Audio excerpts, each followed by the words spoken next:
अस्सलाम वालेकुम। आज मैं आपको उर्दू की अमली किताब का सफ़ा नंबर 4 करना सिखाऊंगी।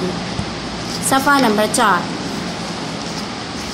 हर्फ का नाम, आवाज़ और बनावट सीखें।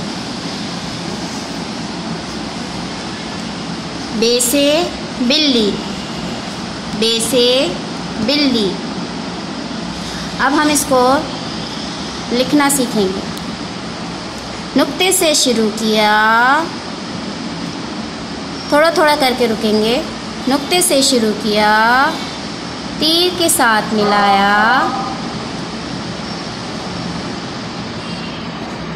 नीचे एक नुक्ता लगाया, बन गया बे। हम दोबारा से करेंगे इसको।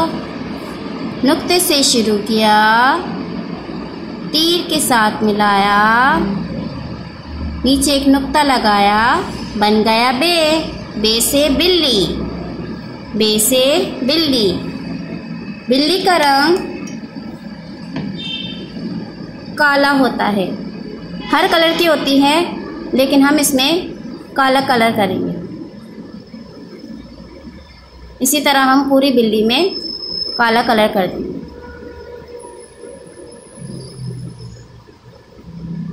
जज़ाकुमुल्लाहु खैरा।